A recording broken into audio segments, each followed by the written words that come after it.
Transport की हालत है वो बिल्कुल गैर मयारी है। ये जुल्म देखो, ये जो शहर 67% पूरे मुल्क का टैक्स देता है, उस शहर के लोगों के लिए ये बस दी गई है।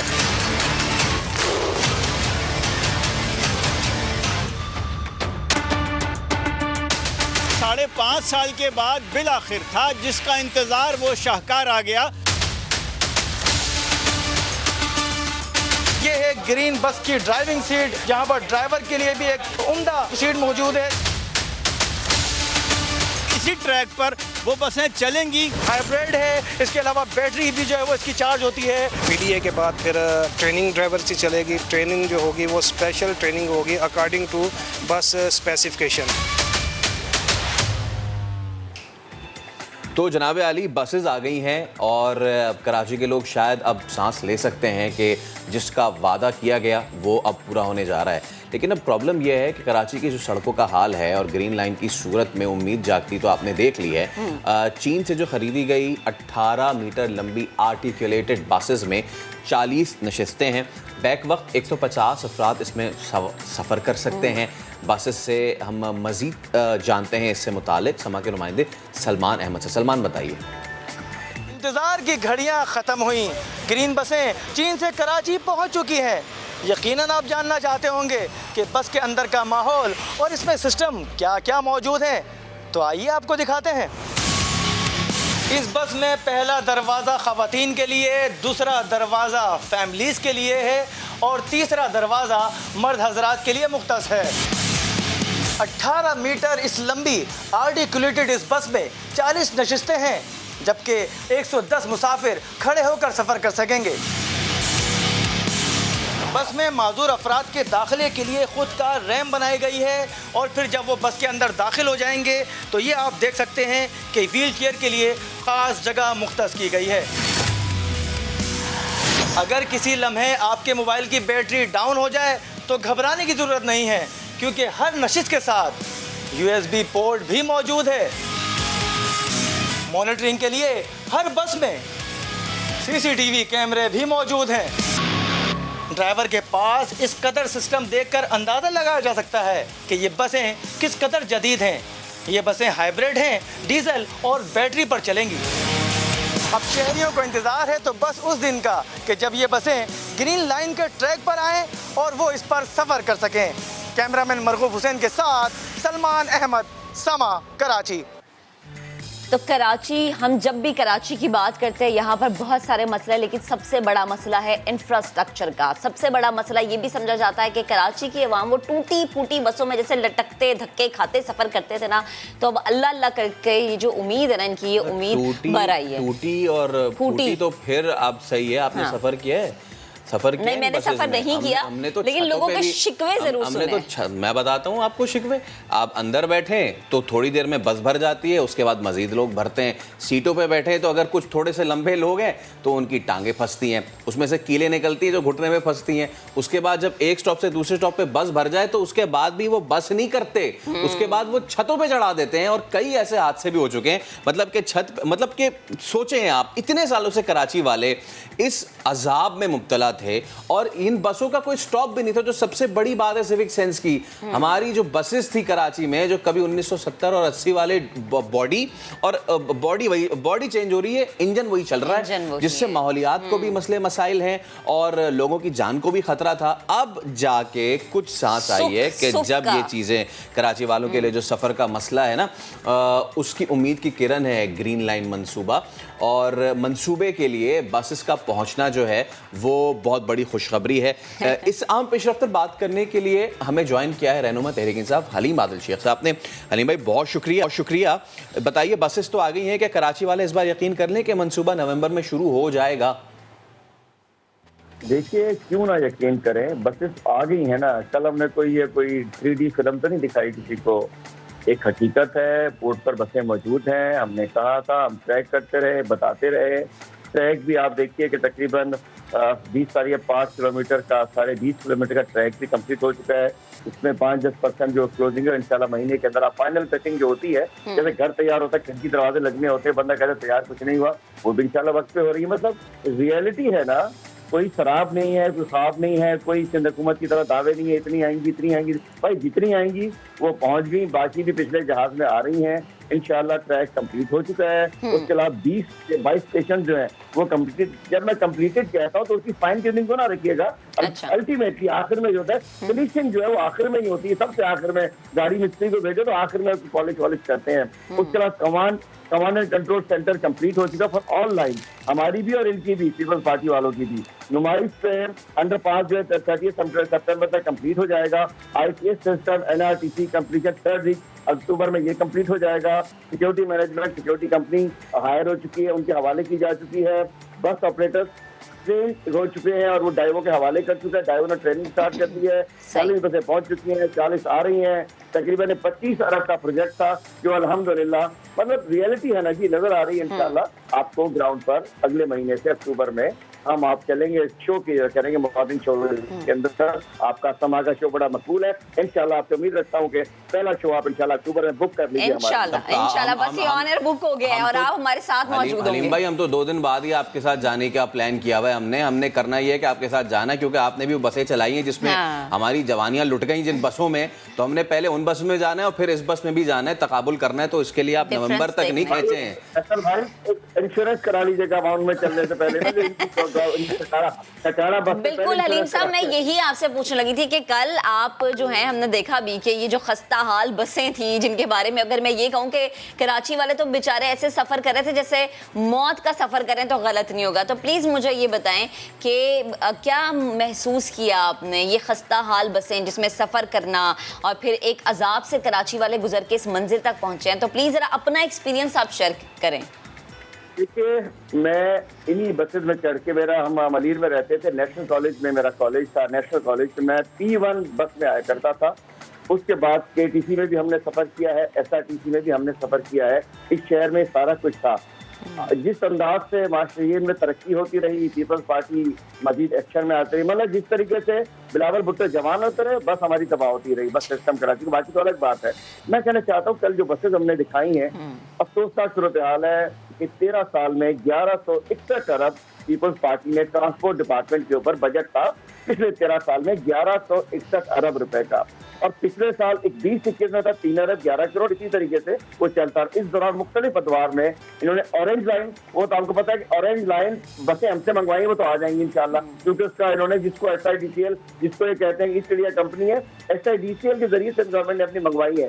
3.9 किलोमीटर का, सिर्फ 3.9 किलोमीटर का जो है ट्रैक वो अभी तक बन नहीं सका है। इसलिए उसके अंदर डेस्को की तरफ बहुत बड़ा खांचा होगा, वो चाहे ट्रैक को भी दिखाई। Orange line, red line, blue line, peoples bus service, Shaheed Benazir Bhutto bus service, electrical bus service, रंग बिरंगी बस सर्विस, ये अनाउंस होती रही। ग्राउंड पे कुछ नहीं है। और कराची वही 1D W11, कल मैं W11 में सफर करके बताया, सिर्फ इसलिए वो नहीं था कि पता तो चले कि हम कह रहे कराची वाले, हम है ना कराची वाले कि यहाँ रहते हैं, हमारे बच्चे, हमारी बाएं, हमारी बुजुर्ग, इनसे बचने के लिए चिंची में बैठते हैं। चिंची में बहन बेटियां कैसे बैठती हैं? सामने मर्द है, गैर मर्द है। इन्होंने अगर, और फिर भी मैं कहता हूँ अल्लाह भला करे बस वालों का, ये तो है, वरना ये चाहते थे कि शहर का पूरा सिंध ऐसा है कि हम कोई पहाड़ों के दौर, पत्थरों के दौर में चले जाते हैं, घोड़ों पे, गधों पे, ऊंटों पे सफर कर रहे होते, क्योंकि इन्होंने कुछ दिया नहीं। मैं कहना चाहता हूँ वजीर भी सारे इनके रहे। अब ऑरेंज लाइन के बाद तफसील बता दूं आपको थोड़ी सी ना, ताकि लोगों को पता हो कि इन्होंने अनाउंस क्या कुछ किया।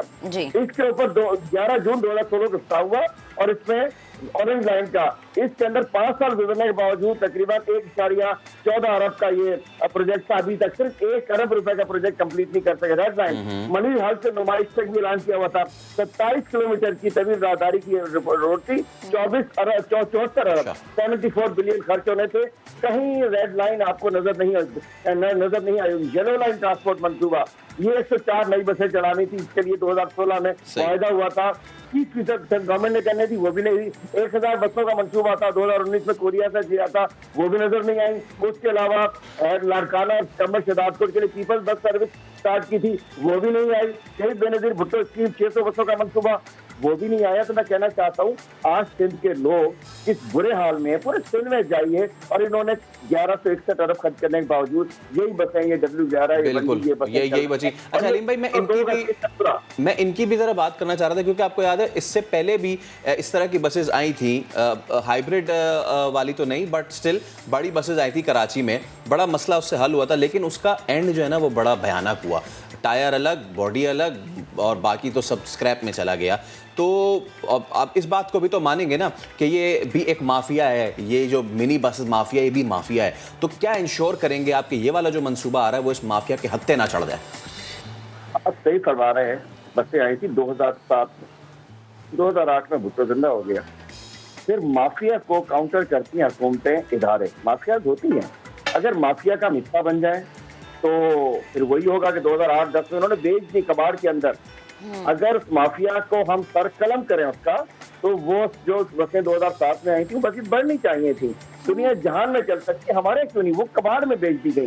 बात यह कि आज कराची शहर में बताऊं, अरबों रुपए भत्ते लिए जाते हैं इन रूट से, इनसे। ट्रांसपोर्ट एक बहुत बड़ा पैसा देने वाला एक इदारा बन चुका है। वजीर ट्रांसपोर्ट की लगती है, उसकी बैजा हो जाती है, वो खुश हो जाता है, उसकी आप निज़ाम और बन जाता है। बात यह है कि इंशाअल्लाह, क्योंकि ये पहली दफा इतनी जल्द, आपने, मैं शुक्रिया अदा करता हूँ समा का और आपके रिपोर्टर का भी, कि उन्होंने किस अंदाज से बस को दिखाया। ये तो ख्वाब लग रहा होगा कराची वालों को जब बैठते हैं। कल मैंने बस में तस्वीर की, अपनी कीलें निकल रही हैं, कि फट्टे निकले हुए हैं, बेचारे छत पे लोग चढ़े हुए हैं, शीशे है नहीं, टायर आगे जा रहा है, बस पीछे जा रही है। मैं कहना चाहता हूँ ये बसेस कराची में ख्वाब में नहीं है, हकीकत है। ये इमरान खान का पाकिस्तान है, नया पाकिस्तान है। ये वो वादा है जो हमने नहीं किया था, लेकिन हमने किया है। क्योंकि भाई 1161 अरब तो आपको दिए ना, सिंध गवर्नमेंट को दिए ना, कहाँ चले गए? वो बसों में क्यों नहीं लगे? क्यों ट्रांसपोर्ट सिस्टम नहीं बना? बात यह कि माफियाज इंशाल्लाह हमारे बीच में नहीं आ सकती, और इंशाल्लाह अक्टूबर में ये बसें रोड पर चलती हुई नजर आएंगी, नुमाइश से वहां से सुरजानी तक। और इंशाल्लाह उसके बाद मजीद भी, जो मुझे लगता है कि सिंध गवर्नमेंट की अनाउंसमेंट जो है ये तहरीक इंसाफ की सिंध गवर्नमेंट आके करेगी इंशाल्लाह। इनमें तो मुझे हाल नहीं लग रहा। अब और इन बसेस तो आ जाएगी, बता रहा हूँ आपको एक और चीज, बसेस आ रही है, ट्रैक कंप्लीट नहीं होगा। सही, या ये भी एक मसला है ना, ये भी एक मसला है। यानी अवाम जो है एक चीज के बारे में सोचे कि चले बसें तो आ गई, लेकिन ट्रैक जो है वो कंप्लीट नहीं हो रहा। यानी अभी भी मुश्किल बात है। जी, हमारा कंप्लीट है, हमारा मैं ऑरेंज लाइन की बात कर रहा हूं, कहीं वो डाइवर्ट हो जाए। जी बिल्कुल, मैं सिंध गवर्नमेंट के हवाले से बात कर रही हूं। हलीम साहब बेहद शुक्रिया, गुफ्तगू कर रहे थे। पुलिस हेल्पलाइन 15 पर आए दिन कॉल्स होती रहती हैं, लेकिन कुछ कॉल्स होती हैं बिला ज़रूरत और जाली। अब ये बहुत बड़ा मसला बन चुका है और लोग टाइम पास करने के लिए 15 पर कॉल करने लग गए हैं। ऐसे में सेफ सिटी अथॉरिटी ने एक बड़ा कदम उठाया है। जहांगीर खान से बात करते हैं हम। जहांगीर, वो क्या बड़ा कदम उठाया है, क्या कर रही है पुलिस और safe city authority in fake calls की रोकथाम के लिए?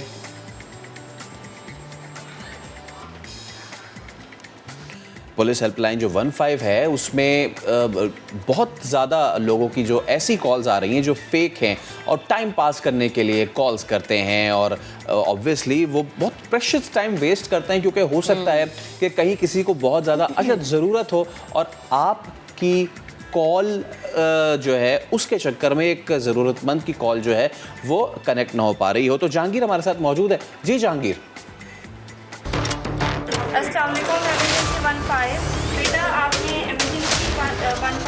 जी, पुलिस इमरजेंसी हेल्पलाइन 15 पर एक बहुत बड़ा इशू फेक कॉल्स का है, जिससे ना सिर्फ पुलिस फोर्स के रिसोर्सेज और वक्त का ज़िया होता है, बल्कि ये फेक कॉल्स जो हैं मुश्किल में फंसे लोगों के लिए भी परेशानी का बायस बनती हैं, क्योंकि इनकी वजह से बरवक्त रिस्पांस जो है उन लोगों को नहीं पहुंच सकता जो कि हकीकतन किसी मुश्किल में है या परेशानी में है। इसके रोकथाम के लिए, इन फेक कॉल्स की रोकथाम के लिए सेफ सिटी अथॉरिटी की जानिब से एक बड़े एक्शन का ऐलान किया गया था, एक क्रैकडाउन स्टार्ट किया गया था। तो ये पेशरफ्त तब तक कहाँ तक पहुँची, सेफ सिटी अथॉरिटी के chief operating officer Mohammad Kamran Khan sahab से बात करके जानते हैं। सर अस्सलाम वालेकुम, आपका शुक्रिया वक्त देने का। ये बताइएगा कि एक क्रैकडाउन स्टार्ट किया गया था, तो एक साल के दौरान क्या कार्रवाई अभी तक अमल में लाई गई है? पहले मैं बताना चाहूँगा जी क्रैकडाउन क्यों शुरू किया गया था। हमारे पास ये प्रोजेक्ट लगा है सेफ सिटी का, तो लाहौर की जो इमरजेंसी कॉल थी वो सिस्टम से इंटीग्रेट की गई, ताकि यहीं से कैमरों की मदद से देखते हुए, और जो रिस्पांस यूनिट अवेलेबल है लाहौर में डॉल्फिन की सूरत में, या पुलिस रिस्पांस व्हीकल्स हैं उनकी सूरत में पीरू कहलाती हैं, या अगर थाने से भी रिस्पांस कराना है, तो लाहौर में हमने देखा कि अभी हमारे pass on average daily basis पे 9 से 10 हज़ार कॉल्स आती हैं। ग्रेजुअली हमने सिस्टम को रेप्लिकेट किया और बाद में पूरे पंजाब को 35 अजला की कॉल्स भी हमारे पास आती हैं। लाहौर की हमारे पास 9 से 10 हज़ार कॉल्स डेली, और बाकी जो 35 अजला हैं उनकी 50 से 60 हज़ार कॉल्स, और ये कोविड के दिनों में लाख तक भी गई, बहुत इंक्रीज़ हुई। लेकिन अनफॉर्चुनेटली लाहौर में भी और बाकी 35 अजला में भी 85 से 90% तनासुब जो कॉलों का रहा वो फेक कॉल्स हैं, या हॉक्स कह लें या इररेलेवेंट कॉल्स कह लें, या कॉल ड्रॉप हो जाती हैं, बोलते नहीं हैं। मुख्तलिफ कैटेगरीज़ को उसको हम कैटेगराइज कर देते हैं ब्रॉडली हॉक्स कॉल्स हैं। अब किसी को ये अंदाज़ा नहीं है कि ये जो नंबर है ये इमरजेंसी कॉल्स के लिए, जैसे उसके नाम से वाज़ेह है, इमरजेंसी 15। तो आपने 15 पे उस वक्त कॉल करना है जब आपको कोई इमरजेंसी है। आपको चाहिए कि पुलिस आप तक पहुंचे, कोई हादसा हो गया है, कोई क्राइम हो गया है, आपको पुलिस की हेल्प चाहिए। इस सिस्टम में हमने 1122 को इंटीग्रेट किया हुआ है। आपको एम्बुलेंस चाहिए, फायर ब्रिगेड चाहिए, ट्रैफिक पुलिस इंटीग्रेटेड है, ट्रैफिक की सपोर्ट कहीं पे चाहिए, तो आप सिर्फ इन 3-4 रिक्वायरमेंट्स की सूरत में आप हमें इमरजेंसी पे कॉल करें, ना कि आप गपशप के लिए कॉल करना शुरू कर दें, तंग करने के लिए शुरू कर दें, दोस्तियाँ करने के लिए कर दें, मजाक करने के लिए कर दें, बदतमीज़ी करें। ये मुख्तलिफ सूरत हाल हैं जो हम फेस करते हैं। हमने इसका एनालिसिस किया, लाहौर को पायलट किया हमने, और हमने देखा कि जो हमारे पास अगर 10,000 कॉल डेली आ रही है तो 9,000 कॉल तकरीबन उसमें फेक थी। उसमें हमने जब देखा एनालिसिस किया तो 70 से 80% कॉलर ऐसे थे जो बच्चे थे। चूँकि ये कॉल जो है टोल फ्री है, आपके मोबाइल में बैलेंस ना हो तभी आप कॉल मिला सकते हैं, इवन आपके सिम नहीं है तो भी 15 पे इमरजेंसी नंबर पे आप कॉल कर सकते हैं। तो इसका बहुत ज़्यादा मिसयूज़ किया गया। हमने बड़ी कोशिश की, कुछ लोगों के ख़िलाफ़ एक्शन भी लिए, थाना के ज़रिए जो कानूनी कार्रवाई है उसमें गए भी, लेकिन उसका इम्पैक्ट नज़र नहीं आ रहा था। इसमें हमने कुछ लॉन्ग टर्म जो है इंटरवेंशंस हैं वो गवर्नमेंट तक डिस्कशन में आ गई हैं कि इसमें कोई कानून भी इसमें ऐसा वज़ा करना चाहिए। टेलकोस के साथ भी हम मीटिंग कर रहे हैं, उनके साथ भी देख रहे हैं कि इसमें कोई उनका कमर्शियल इंटरेस्ट हिट ना हो और इनके ख़िलाफ़ कोई फ़ाइन किया जा सके। से जो कॉलर हैं, जो हैबिचुअल किस्म के कॉलर्स हैं, हमने अपने तौर पे एक इनिशिएटिव ये लिया कि लास्ट ईयर सितंबर में, इसी महीने में हमने, आज पूरा साल इस महीने में सितंबर में हो गया है, जो टॉप 200 कॉलर से, हॉक्स कॉलर से, हमने एक पायलट के तौर पे उनको कॉल बैक करना शुरू किया। उनको कोई डराने के लिए नहीं, उनको एजुकेट करने के लिए, अवेयरनेस सेंसिटाइज़ करने के लिए कि आपकी इस कॉल की वजह से क्या क्या नुकसानात होते हैं।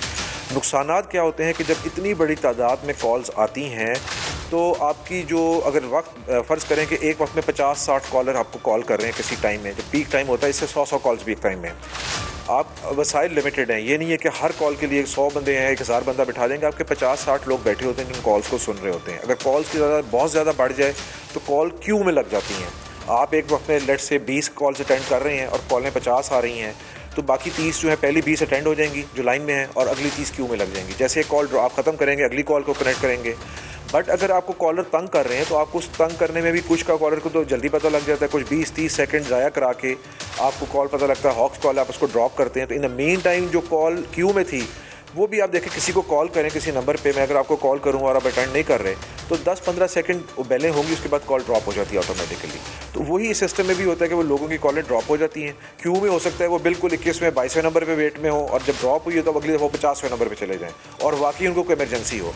तो नुकसान ये होता है कि जो लोग वाकई इमरजेंसी में होते हैं उनकी कॉल्स क्यू में लगने की वजह से अटेंड नहीं हो पाती, और बाज़ औक़ात ये गिला भी आता है कि हमने 2 दफ़ा कॉल किया, किसी ने कॉल सुनी नहीं हमारी। बहरहाल हमने वो 200 कॉलर्स को एजुकेट किया, उसका बड़ा पॉजिटिव पब्लिक तरफ से रिस्पांस आया। पिछले 12 महीनों में हमने 2400 कॉलर्स को, जो टॉप हर महीने में आ रहे थे, किया, और उसमें 90% से ज़्यादा लोगों ने बड़ा पॉजिटिव रिस्पांस दिया। और जो कॉल का रेशो जो हैबिचुअल कॉलर से 90% लोगों ने कॉल करनी छोड़ दी है। अभी भी चंद लोग ऐसे हैं जो कर रहे हैं, वो हमने लाहौर पुलिस के साथ उसमें रब्ता किया हुआ है और प्लान कर रहे हैं कि उनके ख़िलाफ़ भी इंशाल्लाह कोई ना कोई एक्शन करना बहुत ज़रूरी है। लेकिन एक जो हमने की है वो एक शॉर्ट टर्म है। अब हम एक साल में हम 2400 कॉलर्स को एक्सेस कर सके हैं, लेकिन अभी भी आप देखें उससे फ़र्क पड़ा। उससे फ़र्क ये पड़ा कि जो लाहौर के अंदर 85 से 90% हॉक्स कॉल होती है, जो डेली बेसिस पे हम 10,000 कॉल करते हैं, वो गिर के 70% पे आ गई हैं। बट 70 से इसको 0 पे या 10 पे ऐसी रेंज में लेके जाने में हमें कई साल लगेंगे। तो वो उतना लंबा हम नहीं कर सकते। ये एक्सरसाइज हमारी साथ साथ चलती रहेगी, बट इसमें हमें कानूनी तरमीम के हवाले से और टेलको की सपोर्ट के साथ हमें इसमें कोई ना कोई मज़ीद पेशरफ करनी पड़ेगी। बहुत शुक्रिया सर।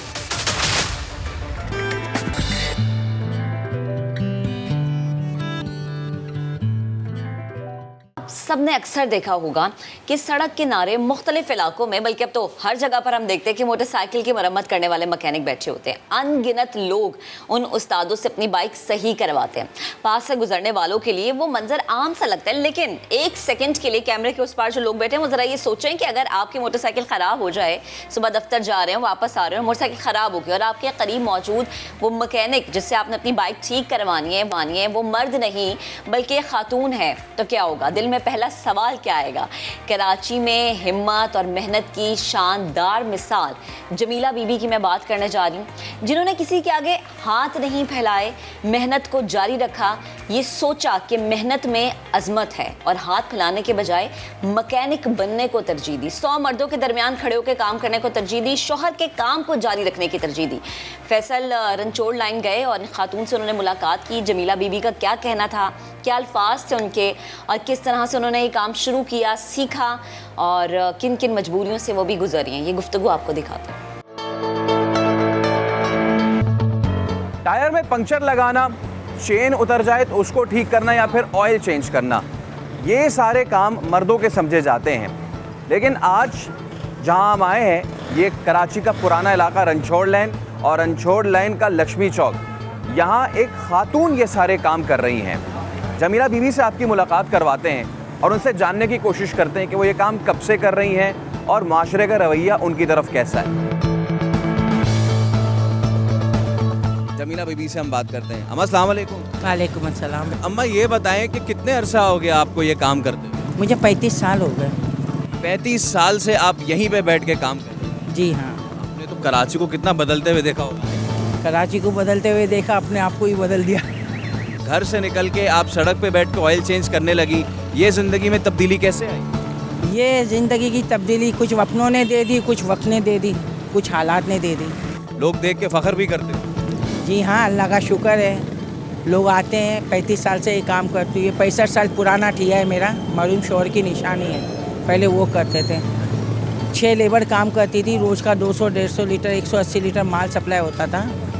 फिर आहिस्ते आहिस्ते आजकल 2 नंबर डब्बे भी आ गए। जेनियन कंपनी का माल महंगा है, वो ये चला नहीं सकते। 2 नंबर माल सस्ता है। ग्राहक को ये नहीं पता, तमीज़ नहीं है कि हमारा 70,000 का इंजन सेफ़ है या 50 रुपये सेफ़ है। अगर ये जिस दिन ये समझने लग जाएंगे तो उस दिन ये इंसानों का नुकसान नहीं होगा। अम्मा ये तो जो आप समझा रही हैं हमें जाली और असली का फ़र्क, ये तो जो बाइक ठीक कराने आते, ऑयल चेंज कराने आते हैं, उनको भी नहीं पता, और जो कर रहे हैं ये काम उनको पता है, लेकिन उनको पता होते हुए भी वो ये करते हैं। देखो, पता है, बाइक चलाने वाले को भी पता है। बंदा एक बार चोट खाता है, 2 बार खाता है। जब खुला समझाते, ओपन किताब रख देते कि इसको पढ़ो। लॉकडाउन में एक गाड़ी आई थी, आपसे जितना बच्चा था, गाड़ी में मामूली सा डिफेक्ट था, मिस्त्री अड़ गया, 1500 रुपये, क्लच प्लेट ख़राब है। वो वहाँ से लड़ते रहते, बातें करते करते यहाँ तक आ गए।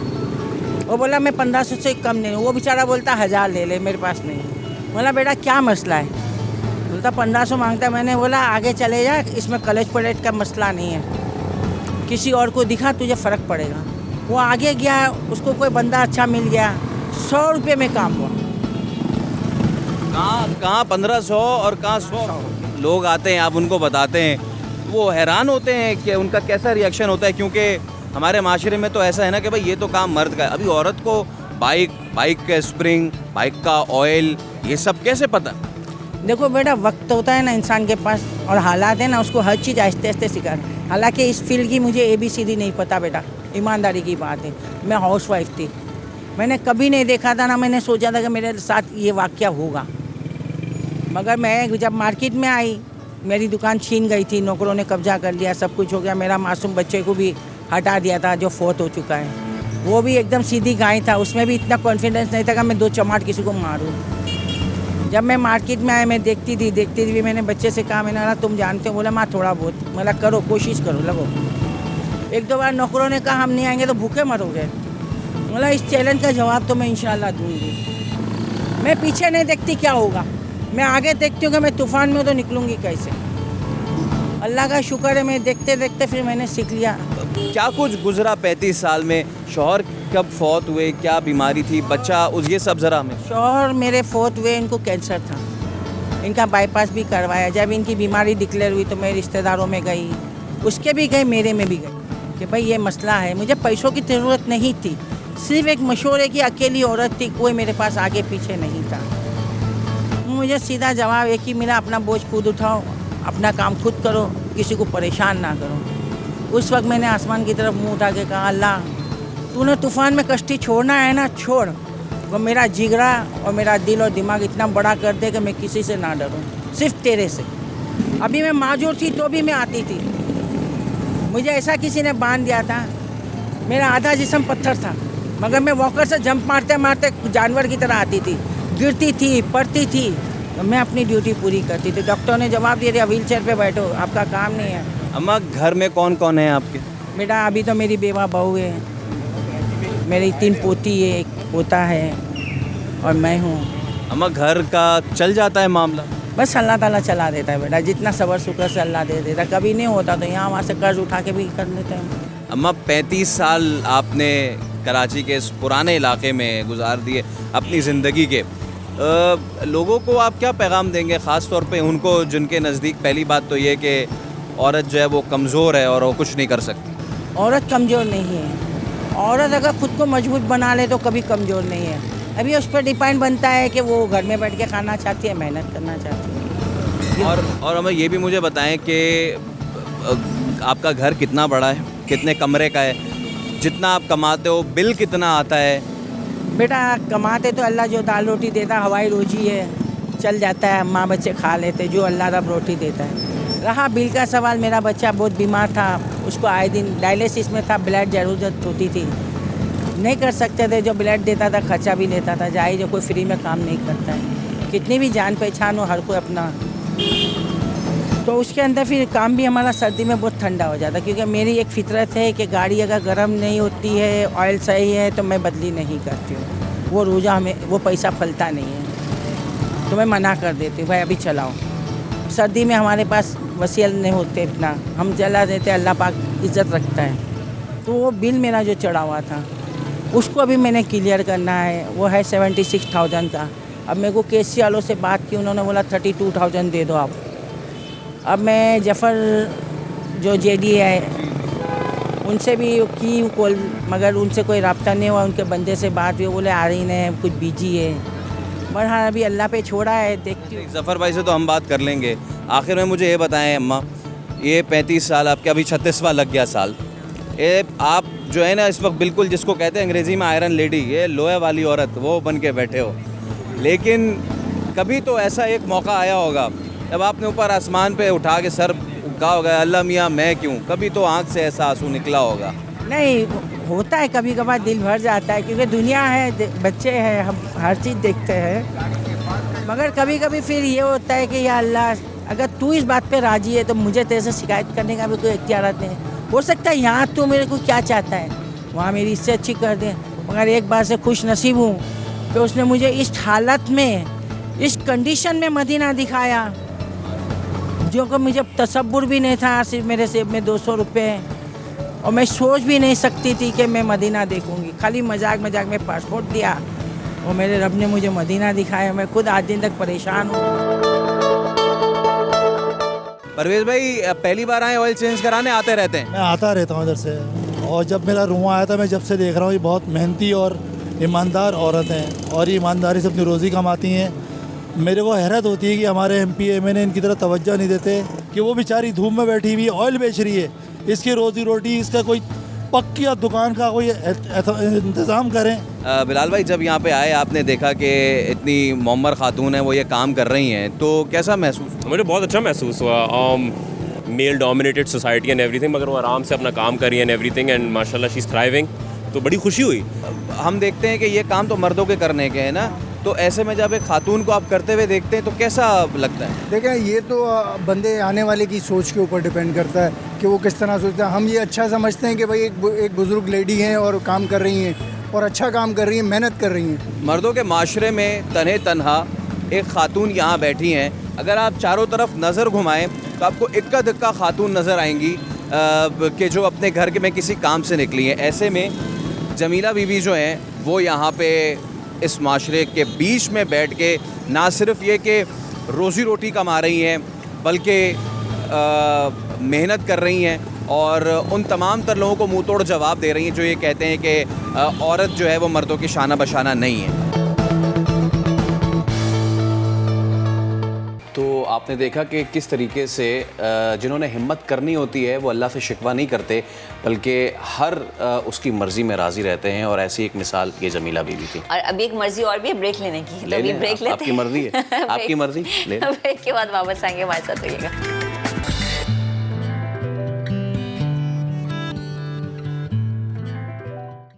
Welcome back.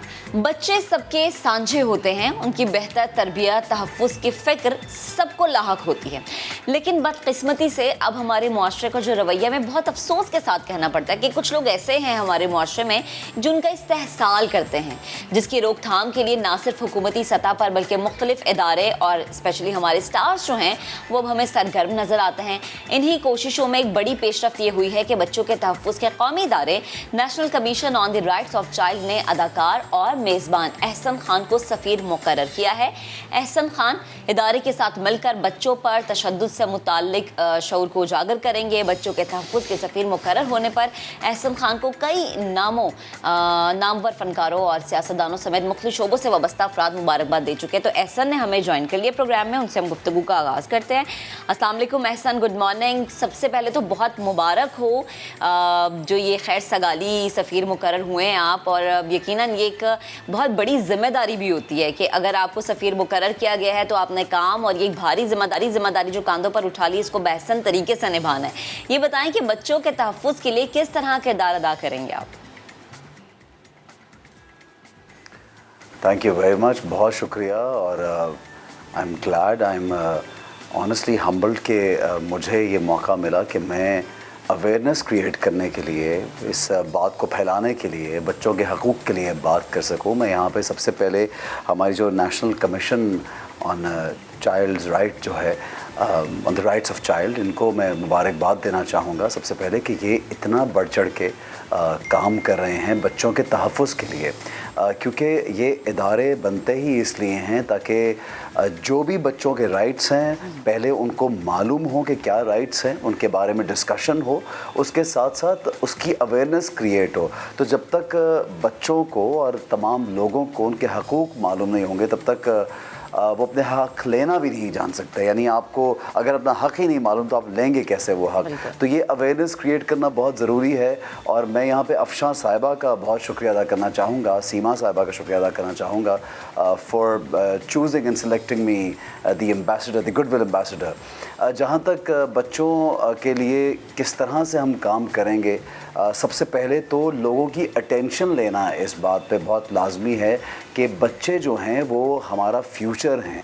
पूरी दुनिया में हो, आप तमाम मुल्कों में देखिए और फिर पाकिस्तान में जितने भी बच्चे हैं, दुनिया भर में उन पे बहुत इन्वेस्टमेंट की जाती है, उनकी एजुकेशन पे, उनकी राइट्स पे, उनकी मेडिकेशन पे, उनकी दूसरे जो वेलफेयर सोसाइटी है स्पेशली वहाँ पे, ताकि बच्चों को मजबूरी के तौर पे स्कूल ना छोड़ना पड़े, बच्चों को किसी मजबूरी के तौर पे काम ना करना पड़े। यानी उनका बचपन ऐसा होना चाहिए कि वो खुश रहें, हंसें, खेलें, पढ़ें, लिखें। और चूँकि पाकिस्तान का मुस्तकबिल या किसी भी मुल्क का मुस्तकबिल उनके हाथ में होता है, तो हम किस तरह से उनको एक सिटीज़न को परवान चढ़ाते हैं, बच्चे को क्या तरबियत यहाँ मिलती है, तो ये बहुत ज़रूरी है। उस तरफ अवेयरनेस क्रिएट की जाए, अटेंशन दिलाई जाए और बच्चों के हकूक़, तालीम का हक़ जो है, मेडिकेशन का हक़ जो है वो उनको दिलाया जाए। अच्छा एहसन, बच्चों के तहफ़्फ़ुज़ का मतलब अपने मुस्तक़बिल को महफूज करना है। ये बच्चे हमारे माशरे के लिए क्या किरदार अदा कर सकते हैं? इट्स आवर फ्यूचर, हमारा जो नेक्स्ट जनरेशन या उससे नेक्स्ट जनरेशन है, ज़ाहिर है ये वही बच्चे हैं जो आपको दिखाई देते हैं। या तो अगर स्कूल से बाहर हैं पाकिस्तान में बेशुमार बच्चे होमलेस हैं, बेशुमार बच्चे जो हैं वो बेगरी में, यानी जो भीख मांगने का एक माफिया बना है उसमें मुलव्वस हैं। बेशुमार बच्चों के साथ जिनसी तशद्दुद किया जाता है, हम आए दिन रिपोर्ट्स देखते रहते हैं, ख्वाह वो लड़कियां हो लड़के। तो हमें ये सोचना है, मैं यहाँ पे नेल्सन मंडेला जो एक आइकॉनिक फिगर हैं, उनकी एक सेइंग है, कोटेशन है, जिसका मफहूम बयान करता हूँ कि अगर आपने किसी सोसाइटी में किसी सोसाइटी का असल चेहरा देखना है या असल किरदार देखना है तो आप ये देखिए कि वो अपने बच्चों के साथ कैसा रवैया अख्तियार करते हैं। तो ये बहुत ज़रूरी है। हिस्ट्री में अगर आपको कैसे याद किया जाएगा कि आप अपने यंगस्टर्स और किड्स और चिल्ड्रन के साथ क्या आपका सलूक होता है। तो अगर आप ये समझते हैं कि हमारा फ्यूचर किसके हाथ में होगा तो हम उन बच्चों के लिए क्या कर रहे हैं। सबसे पहले तो हमें ये देखना है कि हमने उनकी हिफाजत के लिए, उनकी ज़हनी हिफाजत के लिए, उनकी नफ्सियाती मसाइल के लिए, उनको महफूज रखने के लिए हमने कितना काम करना। ठीक, एहसन आपकी नज़र में बच्चों पर तशद्दुद के वाक़यात की सबसे बड़ी वजह है क्या, और इसकी रोकथाम क्यों मुमकिन नहीं हो पा रही हमारे मुल्क में? जो तशद्दुद के वाक़यात हैं वो डे बाय डे बढ़ते जा रहे हैं। अगर आप हमारी पिछली रिपोर्ट्स देखिए और डेटा जमा कीजिए तो ये डे बाय डे ग्रो कर रहा है। ये एक लंबी डिबेट है कि ये क्यों बढ़ते जा रहे हैं। वाक़यात ऐसे हैं कि इंसान शर्म से सर झुका ले अपना कि इस कदर वहशियाना अंदाज में बच्चों को ट्रीट किया जाता है। बच्चों को आप देखते हैं, आए दिन हम रिपोर्ट्स देखते हैं, आप ही के चैनल पे, न्यूज़ चैनल्स पे ब्रेकिंग न्यूज़ होती है और फिर जब कोई न्यूज़ सामने आती है तभी आवाज़ उठाई जाती है और कुछ दिनों बाद फिर वो आवाज़ गुम हो जाती है। अनलेस एंड अनटिल आप बहुत शोर मचाएं, unless and until civil society, social media, channel सब मिल के बोलते हैं और फिर उसको सज़ा शायद दी जाती है। मसला ये है कि हमारे पास अगर लॉज बन गए, लॉज की इम्प्लीमेंटेशन कैसे होनी है ये नहीं मालूम बहुत से लोगों को। लॉ को किस तरह आगे बढ़ा के उसको सज़ा किस तरह दिलवाई जाए उसके लिए कुछ काम ही नहीं है। और आप मुझे बताइए, आप अपने आप से ख़ुद से हम सवाल करें कि बच्चों के लिए हम क्या कर रहे हैं, कितना बजट है हमारा सालाना जो बच्चों के लिए मखसूस किया जाता है, उनकी तालीम के लिए, उनकी वेलफेयर के लिए, उनकी चीज़ों के लिए। तो ये कैसे किया जाए, इसलिए इसको पॉइंट आउट करना इट्स वेरी वेरी इंपॉर्टेंट। जैसन भाई, गुज़िश्ता हफ्ते का वाक़या था, कराची में रिक्शा ड्राइवर की रुदात थी, हमने सबको सुनाई थी, जिस पर एक 62 शख्स ने ना सिर्फ ख़ुद तशद्दुद किया था बल्कि अपने 10 साल के बेटे से भी उस पर तशद्दुद करवाया था। इस तरह के रवैये माशरे में कितना बिगाड़ पैदा करते हैं?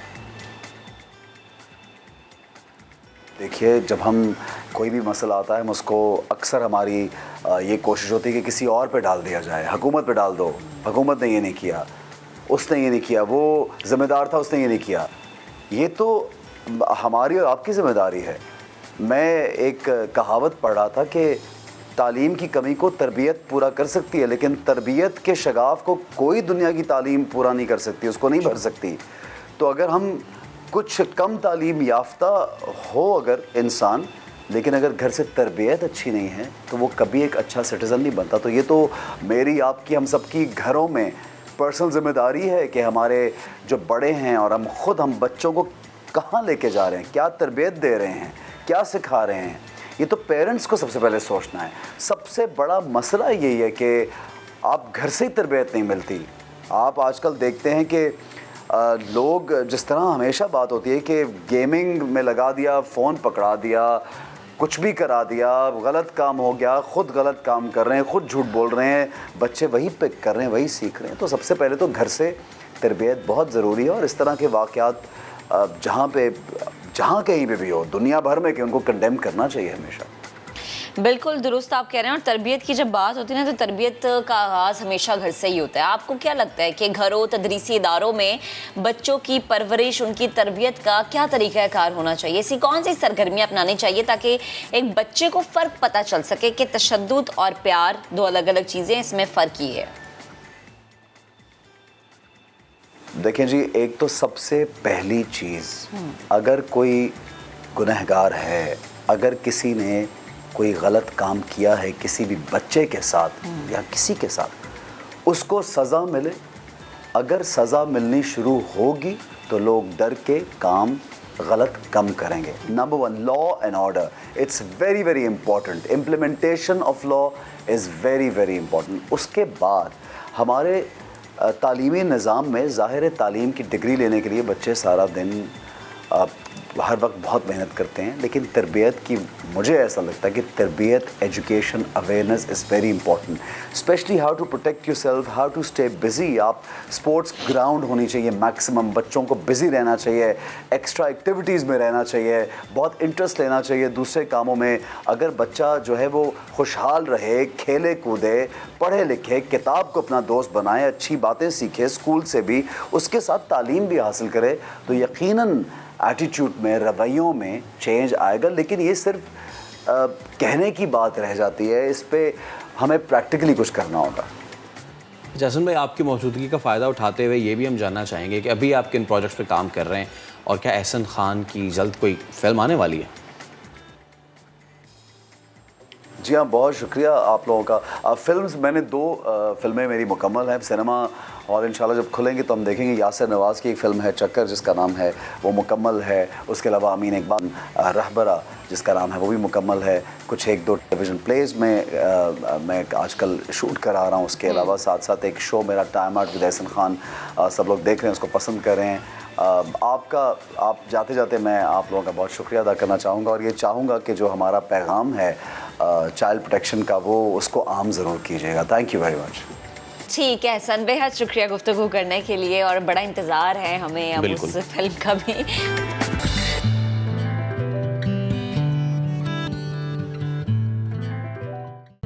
वैक्सीन लगवा लो, कोरोना SOPs पर अमल दरामद की आदत अपना लो, वरना गिरफ्तारी करवा लो। बिल्कुल ये सही बात है। इत्तलात ये है कि सिंध हुकूमत ने कोरोना वैक्सीन ना लगवाने और SOPs की खिलाफ वर्जी पर गिरफ्तारी का फैसला किया है। यही नहीं, वैक्सीन ना लगवाने वाले मोटरवेज पर सफर भी नहीं कर सकेंगे। स्टाफ की वैक्सीनेशन ना कराने पर bus stand, hotels, restaurants seal कर दिए जाएंगे, और फिर होगा ये कि घरों में बैठना पड़ेगा। तो लिहाजा अच्छी बात यह कि जाइए और एक इंजेक्शन या वैक्सीन आप लगवा लें, खुद को वैक्सीनेट करवाएं। इसी पर बात करने के लिए हमें ज्वाइन किया है पार्लिमानी सेक्रेटरी बराए सेहत सिंध कासिम सुमरो साहब ने। सर, बेहद शुक्रिया वक्त देने के लिए। तजस्सुस मुझे ये हो रहा है कि ये जो वैक्सीन नहीं लगवाएगा, SOPs की खिलाफ वर्जी करेगा, वो तो गिरफ्तारी उसकी है कि उसकी गिरफ्तारी होगी। इस पर वाकई अमल दरामद होगा? और ये गिरफ्तारी कितनी देर के लिए होगी? मतलब गिरफ्तार करके जेल में ले जाया गया, फिर वहाँ उसकी वैक्सीनेशन कराई, फिर छोड़ दिया गया, ये पूरा प्लीज़ प्रोसेस ज़रा बताइएगा। बिस्मिल्लाहिर्रहमानिर्रहीम, बहुत शुक्रिया आपका। देखें, हम गिरफ्तारी के उस जो अभी जो प्राइमरी तौर पर जिस तरह की हमें जो NCOC की गाइडलाइंस हैं, और फिर उसी को ज़ाहिर है हमने गवर्नमेंट ऑफ सिंध ने भी उसी तरह से उसको नाफिज करने का फ़ैसला किया है। उसमें इनिशियली जो है वो गिरफ्तारियां होंगी उन लोगों की, ख़ास तौर पर जैसे आपने बिजनेसेस को अलाउ किया है, रेस्टोरेंट्स, इंडोर डाइनिंग अलाउ की है, आउटडोर डाइनिंग अलाउ की है, और उसमें आपने ये एक सर्टन लिमिटेशंस लगाई हैं। मिसाल के तौर पर कि जी आप 200 से 400 अफराद के दरमियान से फॉर एग्ज़ाम्पल शादी में अफराद हों, वो सारे वैक्सीनेटेड हों, उनकी सोशल डिस्टेंसिंग मेंटेन हो, वहाँ पर मास्किंग जो है वो प्रॉपरली इन प्लेस्ड हो। तो फ़िलहाल तो उन लोगों की जो है वो अरेस्टेशन उन लोगों की होगी जो लोग इन SOPs पे, वो एडमिनिस्ट्रेशन, वो शादी करने वाले जो वहाँ पर जिसकी हो रही है, तो वो लोग, उनको अरेस्ट किया जाएगा। और उसके बाद जो है वो ये स्लोली एंड ग्रेजुअली हम बाकी चीज़ों पर जाएंगे। जो दूसरा आपने सवाल किया कि जी जिस तरह से आप जो हमारे ट्रांसपोर्ट, ऑलरेडी मैं खुद कल प्लेन से कहीं इधर आया इस्लामाबाद की साइड पर, तो ज़ाहिर है मेरे साथ भी 1-2 लोग ऐसे थे, मेरे साथ नहीं है लेकिन उसी प्लेन में उनको ऑफलोड कर दिया गया क्योंकि उनके पास वैक्सीन कार्ड नहीं था। तो ये आहिस्ता आहिस्ता अब सख्तियाँ इन प्लेस होती जाएंगी until unless we are fully vaccinated। अच्छा कासिम साहब, तो हमारे पास कता कलामी की माजरत, आप ये अमले की बात करें, जैसे कोई होटल में जा रहा है, कहीं खाना खाने जा रहा है या किसी भी जगह पर, और उसके पास वैक्सीनेशन कार्ड नहीं है, तो उसकी भी गिरफ्तारी अमल में लाई जाएगी? देखें, अभी इसमें थोड़े सा हम NCOC ने जो ये किया है उसमें, लेकिन ये ज़्यादातर जो इस किस्म की जितनी भी सख्तियाँ आएंगी वो उस शख्स पे आएंगी जो ओनर है वहाँ का। इसलिए कि आप जब तक तमाम लोग उस तरह से उसको कंप्लाइंस नहीं देंगे, अब अगर किसी शख्स को जाने की मजबूरी है, वो रेस्टोरेंट में जाना चाहता है, खाना खाना चाहता है, या किसी ऐसी जगह पर कोई और एक्टिविटी करना चाहता है, तो उसके लिए इम्पॉर्टेंट है कि जो होस्ट कर रहा है वो इस बात को इंश्योर करे कि उसके पास जो शख्स भी आ रहा है वो वैक्सीनेटेड है।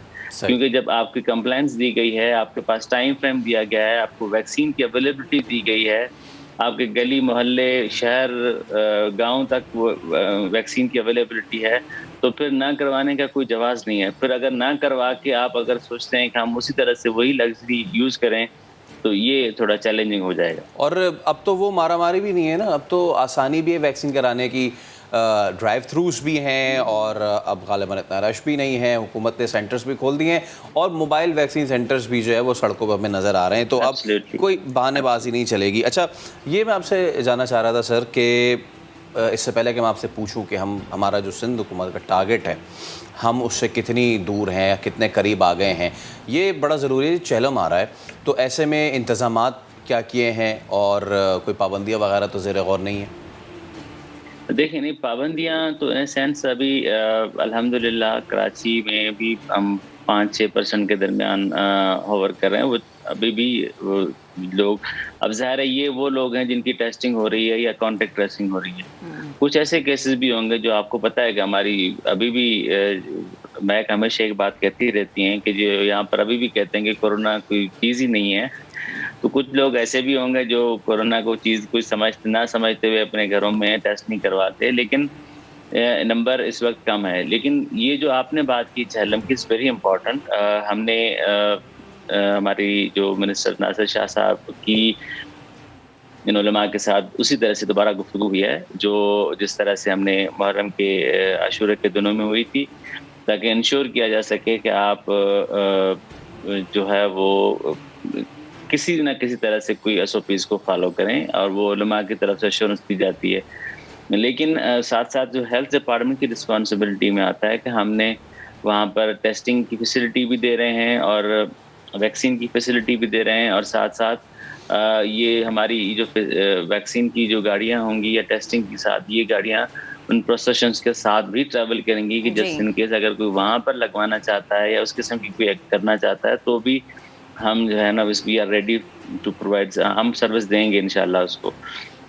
लेकिन हैविंग सेड, हम मेरी आपकी तरफ से, आपके तवस्सुत से पूरे पाकिस्तान के जितने भी उलमा हजरात हैं या जो इन एक्टिविटीज़ में पूरे शामिल होंगे, उन सब से अपील यही है कि आप जो जिस कुर्बानी की हम बात करते हैं या जिस डिसिप्लिन की हमारा मज़हब दीन हमें सिखाता है, या जो हमारी एथिक्स एज ए नेशन जो हमारी हैं, उसमें ये हमारी साथ साथ जिम्मेदारी भी शामिल है कि हम इन दिनों को भी उस डिसिप्लिन के साथ एड्रेस करें जो इस वक्त पूरी दुनिया के ऊपर एक मुश्किल है, और पर्टिकुलरली आपके मुल्क में आपके, और फिर जब आपके मुल्क से होता हुआ, आपके शहर से होता हुआ आपके घर तक आता है, मुश्किलात पैदा करता है। तो उसको समझने की ज़रूरत है, और साथ साथ आप जो गवर्नमेंट की लेट SOPs हैं उसको आप फॉलो करेंगे तो ये एक नेशनल कॉज आपके लिए ही बेहतर होगा और आपके इर्द गिर्द के लोगों के लिए बेहतर है। बेहद शुक्रिया कासिम साहब, गुफ्तगू करने के लिए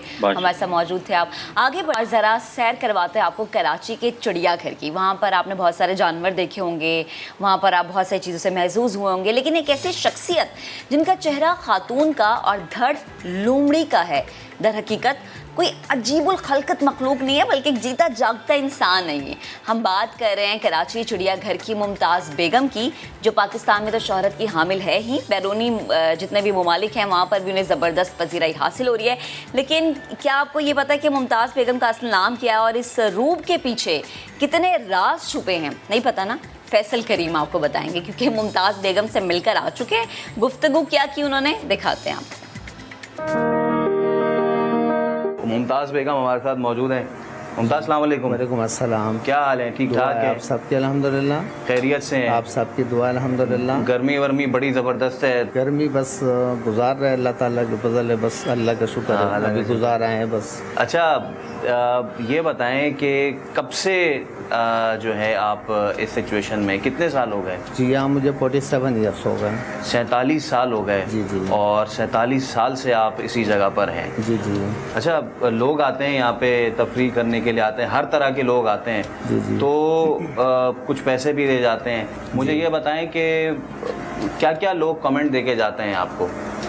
कमेंट बहुत सारे होते हैं, बहुत सारे लोगों के बहुत सारे ज़बान तो बहुत सारे कमेंट्स भी होते हैं, तो तरह तरह मुंह तरह तरह बातें होती है। फिर अगर मैं भी जवाब नहीं दूँ तो फिर भी अच्छा नहीं है, पर ऐसी बात की जवाब जो उनको मुनासिब हो तो वो मैं जवाब दे देती हूँ।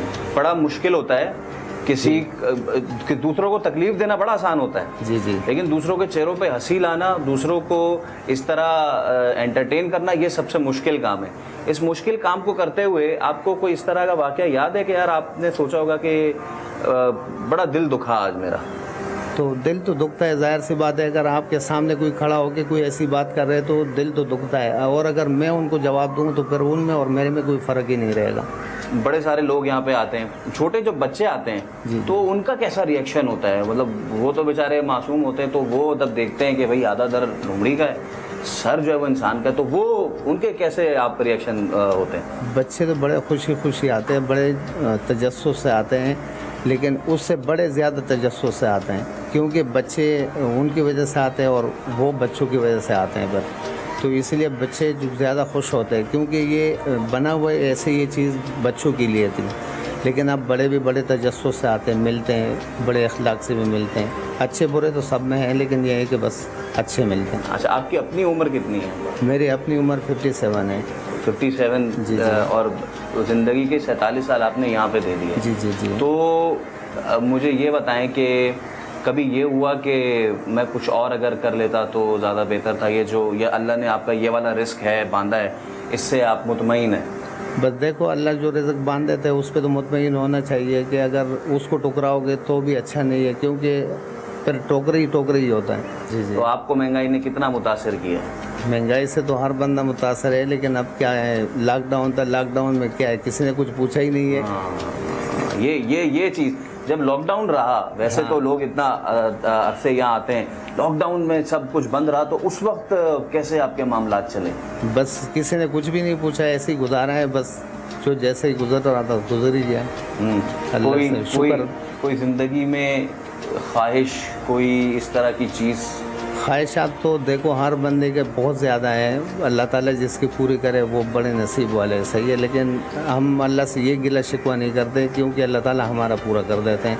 बस अल्लाह का शुक्र है, आप जैसे कोई आते हैं और कोई ऐसे आते हैं तो अल्लाह के फजल है कि उससे अल्लाह ताला गुजारा चला लेते हैं। मुमताज़ महल से मुमताज़ बेगम हुकूमत से अगर कोई अपील करना चाहे तो वो क्या होगी? हुकूमत से क्या अपील करेंगे? हुकूमत देखो, अगर मैंने इतना वक्त इस जगह को दिया है, सही है, लेकिन इस जगह का आगे मुझे कोई सिला नहीं दिख रहा है। अगर मैं यहाँ से चले जाऊँ या छोड़ दूँ तो आगे पीछे तो फिर और कोई काम नहीं है ना मेरे पास, आगे मेरे पास कोई और रास्ता तो नहीं है ना। बस ये यहाँ तक ही था जहाँ तक ख़त्म हो गया बस। अच्छा, मैं अगर हल्का सा आपसे सवाल पूछूं पर्सनल, आपने जवाब देना हो तो दें, नहीं देना हो तो ये आपका अपना हक है जी। तो ये काम करते इतना अरसा हो गया आपको, फैमिली में आपके लोगों को मालूम है नहीं है, क्या रिएक्शन होता है वहाँ से? बस होता है, जाहिर सी बात, अगर किसी को पता है तो भी अलग हिसाब किताब है, जिसको नहीं है उसका अलग हिसाब किताब है।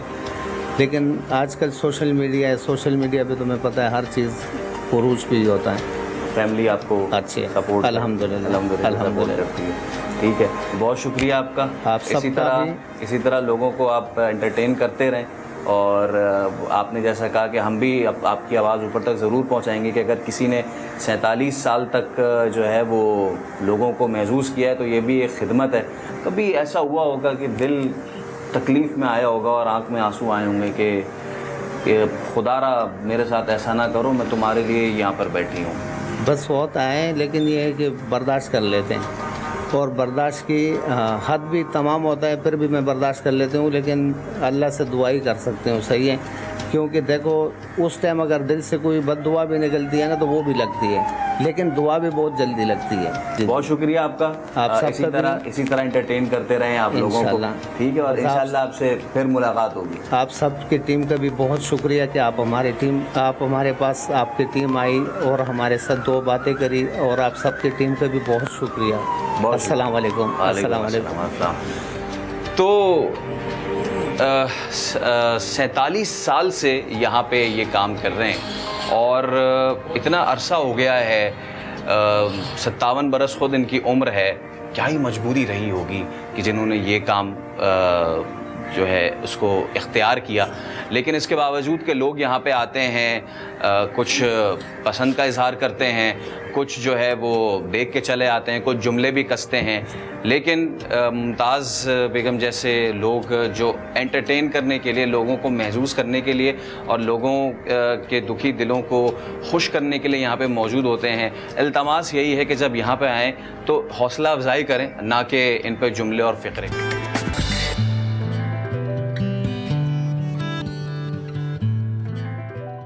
फाइलर कौन होता है, नॉन फाइलर कौन होता है? जो इनकम टैक्स दे दे वो फाइलर होता है, जो इनकम टैक्स नहीं दे वो नॉन फाइलर होता है।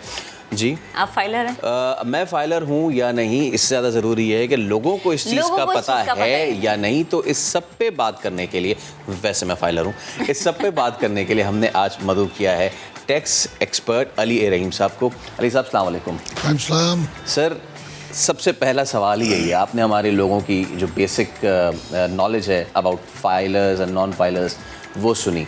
क्या होता है फाइलर और कौन है वो लोग जो नॉन फाइलर्स हैं? सिंपल अल्फाज में आपको बताऊं कि जो गोशवारे दाखिल करेगा वो फाइलर है, जो गोशवारे नहीं दाखिल करे वो नॉन फाइलर है। ठीक है, यहाँ जो कॉन्सेप्ट जो पब्लिक के जहन में है कि जो टैक्स देता है वो फाइलर है, अगर टैक्स नहीं देता नॉन फाइलर है। टैक्स तो हर गरीब अमीर सब दे रहे हैं टैक्स। एक होता है डायरेक्ट टैक्स और इनडायरेक्ट टैक्स। इनडायरेक्ट टैक्स जो है ना, उसका मवाद पाकिस्तान में तकरीबन 2/3 है और डायरेक्ट टैक्सेस 1/3, बल्कि 1/3 से भी कम है।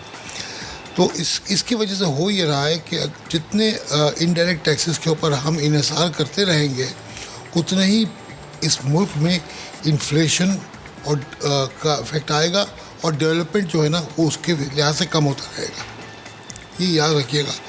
इसमें होता ये है कि जब आप एक टैक्स लगा देते हैं और गरीब और अमीर के ऊपर एक ही टैक्स अगर लग रहा है, तो उससे हो ये रहा है कि यू बीइंग अनफेयर। इसी के लिए सेल्स टैक्स का नाम रिग्रेसिव टैक्स दिया जा रहा है। एब्सोल्युटली, ठीक है।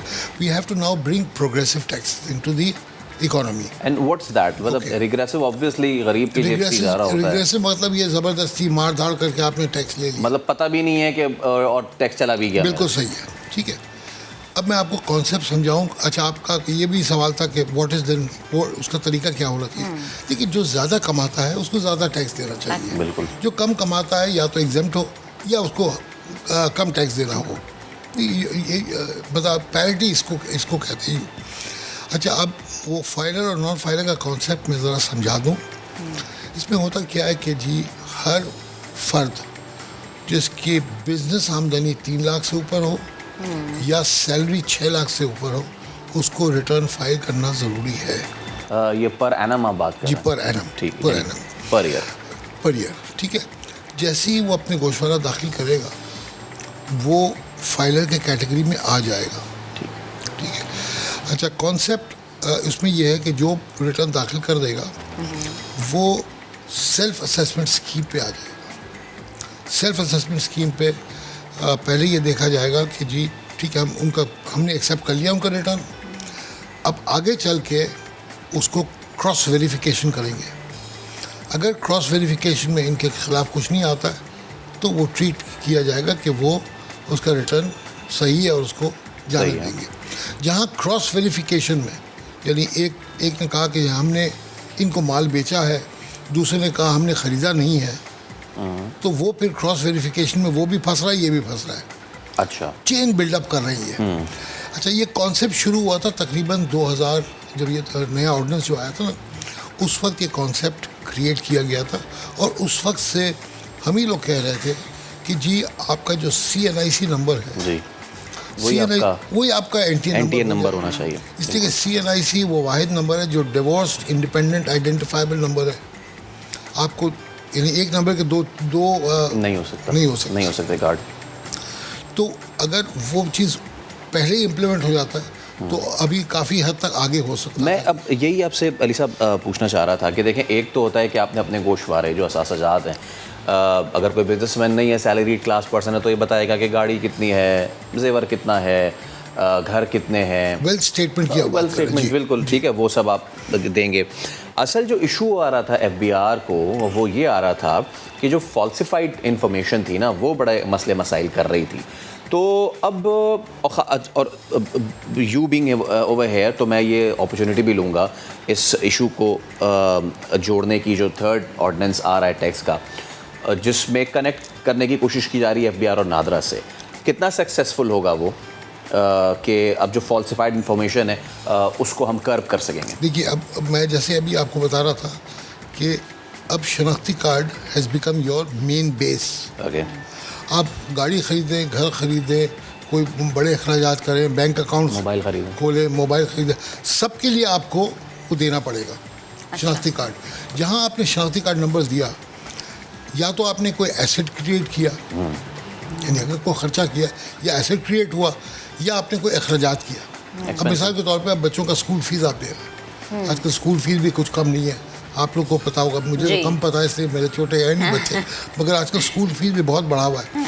तो उसकी वजह से हो ये रहा है कि स्कूल फीस जब आप पेमेंट करते हैं तो उमूमन वो आपके बैंक अकाउंट में रिफ्लेक्ट हो जाता है। सही। जब बैंक अकाउंट में रिफ्लेक्ट हो गया, बैंक अकाउंट के साथ लिंकअप है आपका नादरा का नंबर। अभी लिंकअप नादरा के साथ नहीं है, मगर नादरा का नंबर तो है ना बैंक अकाउंट में। जब वो चीज़ आपका CNIC हो जाएगा तो FBR के पास सारा इन्फॉर्मेशन होगा कि जी आपके नंबर पे क्या क्या अखराजात हुए, कितनी आमदनी आई, कितना। मैं सैलरी की बात कर रहा हूँ, अभी बिजनेस की बात नहीं कर रहा हूँ। उन्होंने कहाँ से तनख्वाहदार बंदा कहाँ से तनख्वाह ले रहा है, कितना अखराजात कर रहा है। अगर उनके अखराजात में पैरिटी नहीं है तो भी वो फंसेगा। यानी कहीं से तो कोई ऐसी आमदनी आ रही है उनको जिसकी वजह से वो अखराजात कर रहा है, वो भी फंसेगा। बिल्कुल सही। तो ये डॉक्यूमेंटेशन ऑफ इकोनॉमी के ऊपर हम लोग शुरू से हम भी चला रहे हैं। और आपको याद होगा कुछ पास्ट हमारे FBR के भी लोग थे, कुछ मिनिस्ट्री ऑफ फाइनेंस के भी लोग थे, मैं नाम इस वक्त किसी का नहीं लूँगा, मगर they have been after this के डॉक्यूमेंटेशन जब तक नहीं होगा। देखिए, मसला क्या है कि इस मुल्क को चलाने के लिए हमें कुछ पैसे चाहिए होते हैं, वो हमें टैक्स से क्रिएट करना है। जितना शॉर्टफॉल होता है वो या तो हम बोरो करते हैं बाहर से या लोकल बोरोइंग करते हैं। Everybody has to go. हम लोन ले लेंगे, हमने मुल्क तो चला लिया, बट देन ये वापस भी तो करना है ना। कहाँ से वापस करना है? अब वापस कहाँ से करेंगे? दोबारा कर्जे लेके कौन देगा? कौन देगा? जब पहले किसी ने दे दिया वापस नहीं किए तो आगे कौन कर देगा? प्रॉब्लम ये है ना कि you have to now inculcate, यानी आपको उसके अंदर आपको वो करना पड़ेगा कि ये ठोस से आप ये कहें कि हाँ जी हम डॉक्यूमेंटेशन की तरफ जा रहे हैं। सही। और ये एक जो स्टेप है जो अभी शौकत अली साहब ने कहा है कि he is going to take action. I am telling you one thing, उनके लहजे से मुझे अब महसूस ये हुआ कि he is going to take action. सही। और ये बड़ी ज़बरदस्त बात है। अच्छा सर, एक और चीज़ मुझे बताएं, अगर कोई भी शख्स, जैसे मैं हूँ और मैंने पिछले 5 साल से टैक्स रिटर्न फाइल नहीं करी मैं, और अब आपकी बातें सुन के मैं चाहती हूँ कि मैं फाइलर बन जाऊँ, तो क्या मुझे पिछला 5 साल रिकॉर्ड पेश करना होगा? देखिए, होता क्या है कि इट ऑल डिपेंड्स कि आपका सोर्स क्या है। अच्छा। एक अब मैं ये अज्यूम कर लेता हूँ आप बिज़नेस कर रही हैं, ठीक है। अब आप जब बिज़नेस कर रही हैं तो आपने कुछ आमदनी कमाई होंगी। अगर आप रिटर्न डाल दें तो अगर इस साल का आप डाल दें तो आप फाइलर के कॉन्सेप्ट में जाएंगे मार्च 2022 में, अभी नहीं जाएंगे जी। ओके। जब पिछले साल का आप रिटर्न डालेंगी और 1000 रुपये का पेनल्टी भी देंगी तो इस साल से आप ऑटोमेटिकली फाइलर में आ जाएंगी। ठीक है। अच्छा, अब फाइलर और नॉन फाइलर का डिफरेंस जो है ना, ये जो क्रिएट किया गया है, ये कॉन्सेप्ट शुरू हुआ था तकरीबन 2015 से। जब ये आपको याद होगा कि जो रिटर्न दाखिल करते हैं तो उनको टैक्स कम लगेगा, और मतलब बैंक ड्राइंग्स के ऊपर जो वहाँ से शुरू हुआ जी बिल्कुल। तो उसके बाद हुआ ये था कि बाज़ार में यानी वो चेक्स, यानी आपने मुझे चेक दिया, वही चेक मैंने आगे कर दिया, वो चेक आगे चल गया, बैंक के through banking was getting affected because of that. अब उसके बाद ये हुआ कि फिर वो एमनेस्टी स्कीम आया था, 2018 में भी आया था, 2019 में भी आया था। उस वक्त गवर्नमेंट ने लास्ट अपॉर्चुनिटी दे दी थी कि जी आप अपने असासे डिक्लेयर कर दें, अपने एसेट्स बता दें, कैश इन हैंड। अच्छा, 2019 में आपके अखराजात को भी कवर कर दिया था कि अगर पास में आपने अखराजात कर लिया, जैसे अभी ये आप पूछ रही थी कि जी अगर मैं फाइलर नहीं, अगर आपने वो एमनेस्टी दाखिल कर ली है तो आपको फिर कोई फिक्र करने की बात नहीं है। अगर आपने वो एमनेस्टी नहीं दाखिल करी, मेरा सजेशन ये है कि आप लोग रिटर्न दाखिल करके डॉक्यूमेंटेशन की तरफ आ जाएं। एक जब आप डॉक्यूमेंटेशन की तरफ आ जाएंगी ना, then you will have the opportunity to सीना ठोक के कह सकते हैं कि जी I am a filer. Okay, अब जो आवाम के जो फ़ायदे की बात है वो ये है कि overall the world we see filers को कोई ना कोई बेनिफिट ज़रूर होते हैं ना। हमारे यहाँ पाकिस्तान में फाइलर्स को क्या बेनिफिट हैं, एक दूसरा आर दे सफिशेंट इनफ। एक आम आदमी जो कि बिजनेसमैन नहीं है, जिसकी मान लें कि पर एनम जो है वो 6 लाख है भी, तो पर मंथ आप उसको 50,000 रुपये होगी, तो वो उस 50,000 में से भी दे रहा है टैक्स और ये, तो उसको पाकिस्तान में क्या बेनिफिट हैं और क्या वो सफिशेंट हैं as compare to the outer world? देखिए, जहाँ तक दुनिया का ताल्लुक है, अगर let's compare a western country with Pakistan, ठीक है, उसमें होता क्या है कि वहाँ प्लास्टिक मनी चल रहा होता है। प्लास्टिक मनी ये है कि आपने क्रेडिट कार्ड के ऊपर सारी चीज़ें आप कर रहे, all your expenditures, your family expenditure, everything is on plastic. Now their things are documented. I am not saying 100%, but majority documentation है, ठीक है। यहाँ ये है कि कैश का जो है ना वो कॉन्सेप्ट चल रहा है। अब जो आप कह रहे हैं कि वेदर इट इज़ सफिशिएंट और not as far as Pakistan is concern, no it is not sufficient. अब मैं आपको रीज़न बताऊँ। रीज़न ये है कि आज पाकिस्तान की आबादी तकरीबन 22 करोड़ है। बिल्कुल। फाइलर्स कितने हैं? 30 लाख। 30 लाख फाइलर्स जिन्होंने रिटर्न दाखिल, 30 लाख, यानी 1.5% भी नहीं है पॉपुलेशन का। आई एम सॉरी, इसके ऊपर शर्म आनी चाहिए कहने के लिए। अगर आप यहाँ से पेशावर चले जाए बाय रोड, कितने दुकानें होंगी जिनको टैक्स देना चाहिए? नहीं देते। ठीक है, अगर आप एक एस्टिमेट, मोटा मोटा एस्टिमेट लगा लिए, 1.25 से 1.5 करोड़ लोगों को सिर्फ इसका टैक्स देना चाहिए पाकिस्तान में। हम 30 लाख पे भी बैठे हुए हैं। अच्छा, अब फाइलर और नॉन फाइलर का डिस्टिंक्शन क्या है? ये 2015-16 की बात है। उस वक्त हमारे बार की तरफ से, मैं कराची टैक्स बार की बात कर रहा हूँ और पाकिस्तान टैक्स बार की, हमने अप्रोच किया था गवर्नमेंट को कि जी आपको कुछ ना कुछ डिस्टिंक्शन फैक्टर आपको देना पड़ेगा। मिसाल के तौर पे अगर मैं अपना पासपोर्ट बनाने जाता हूँ या लाइसेंस बनाने जाता हूँ, फाइलर का लाइन अलग होना चाहिए, नॉन फाइलर का अलग होना चाहिए। अगर मैं बाहर से आता हूँ, अब तो खैर आजकल इंटरनेशनल ट्रैफिक इतना रुका हुआ है, बट अदरवाइज़ जो लोग दुबई से आते थे, अगर आपको याद हो, एक हंगामा होता था आप मतलब एयरपोर्ट से निकलने के लिए। उधर हमने सजेस्ट किया था कि फाइलर का लाइन अलग हो, नॉन फाइलर का लाइन अलग हो। फाइनली उन्होंने कुछ जगहों पे इम्प्लीमेंट कर दिया था ये सब चीज़ें, but it has to be reimplemented. And sir, आपको पता है कि हमारे लोग सिविक इशूज़ पे तो इतना नहीं करते। अगर फाइलिंग का उन्हें कोई मॉनेटरी बेनिफिट हो, मॉनेटरी अभी होगा, वो भी बता रहा हूँ। अब अगर आप फाइलर हैं तो मिसाल के तौर पे अगर मुझे डिविडेंड आ रहा है, डिविडेंड पे अगर मेरा 15% कटेगा, तो अगर कोई नॉन फाइलर है उसका 30% कटेगा। डबल एग्जैक्टली डबल कर दिया है हर चीज़ के ऊपर। गाड़ियों का टैक्स के ऊपर भी कर दिया है, उसके बाद आपका बैंक इंटरेस्ट के ऊपर भी कर दिया, सब चीज़ों को भी उन्होंने डबल कर दिया। तो ला मुहाला लोगों को इनकरेज नहीं, फोर्स करने के लिए फाइलर बनो। और आई गेस हेल्थ फैसिलिटीज़ में भी अगर देखिए अभी उसके ऊपर थोड़ा सा working, I believe the government is doing the working, but health facilities में भी फ़ायदा हो। ठीक है, जब तक आप रेवेन्यू जनरेट नहीं करेंगे, पहले तो आप लोग कहते हैं जी हमें दे क्या रहा मुल्क में, कुछ नहीं मिल रहा है, तो आप क्या देंगे मुल्क को? मैं ये कहता हूँ, उल्टी बात करता हूँ, आप पहले तो आप खुद दे कौम को, तब तो खर्चा करेंगे।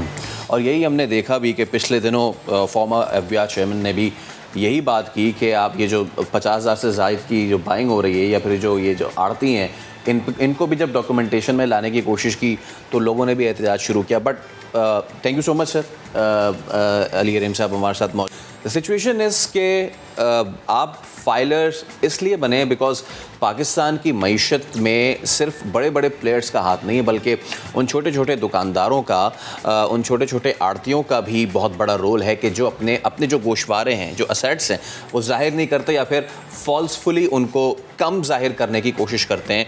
और बहुत से लोग हैं जो टैक्स देते ही नहीं हैं। तो जो फाइल नहीं करेंगे, अपने असासे करेक्ट डिक्लेयर नहीं करेंगे, अगर आप एक आम आदमी अपने असासे करेक्ट डिक्लेयर नहीं करेगा तो उसका कोई हक नहीं बनता कि कल को कोई पॉलिटिशियन गलत असासे डिक्लेयर करे तो उस पर सवाल उठा सके। तो ये बहुत ज़रूरी है। अभी एक ब्रेक लेते हैं, ब्रेक के बाद दोबारा हाजिर होंगे, हमारे साथ रहिए।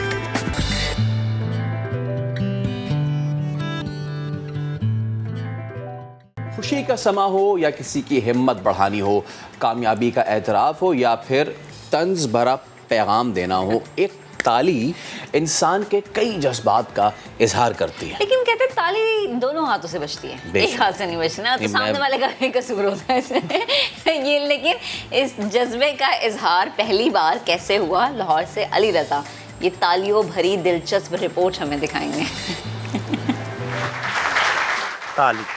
ताली वो इस्तारा है दाद का, खुशी का। आपकी ढेर सारी तालियां। वो आवाज जो कानों में जाती है तो खुशी बनकर चेहरे पर आ जाती है।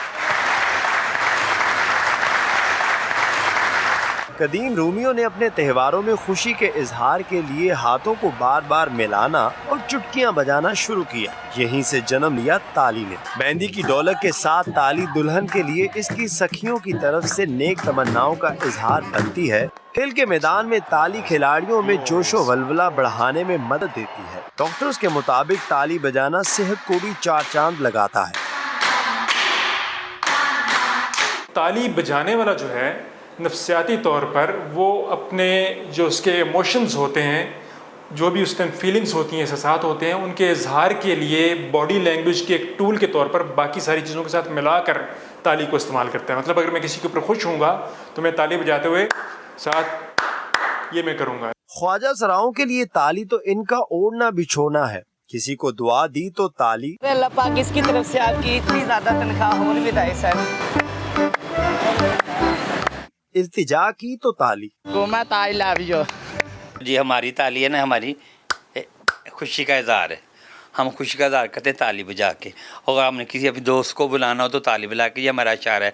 दूसरा ये हमारा कौमी निशान है। और तीसरा ताली का मकसद मैं आपको समझाऊं कि आप लोगों के घर में जब कोई खुशी होती है, कोई बच्चा पैदा होता है, कोई शादी होती है, कोई भी खुशी होती है, आप लोग सेलिब्रेट करते हैं तो फर्स्ट ऑफ ऑल ख्वाजा सां जाके अपनी ताली बजा के खुशी का इजहार करते हैं। ताली और खुशी का चोली दामन का साथ है, लेकिन वक्त के साथ साथ ताली और भी कई जज्बों का इजहार बन गई।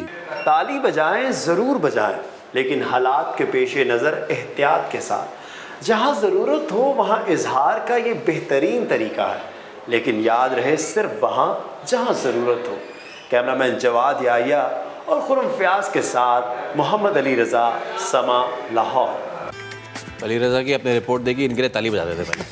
बहुत अच्छी रिपोर्ट। आगे बढ़ते शो में और अब आपको बताते हैं कि तहरीक पाकिस्तान के सरगर्म रहनुमा और कायद आज़म के देरीना दोस्त सर ग़ुलाम हुसैन हिदायतुल्लाह, इन्हें सिंध का पहला गवर्नर होने का एजाज़ भी हासिल है। हिंदुस्तान से मुहाजिरीन को पाकिस्तान लाने के लिए दिन रात एक की और खूब फिर इनकी खिदमत भी की। मगर इस हस्ती की खिदमत और जदोजहद को फरामोश कर दिया गया। वो कैसे, शयान सलीम की रिपोर्ट में आपको दिखाते हैं।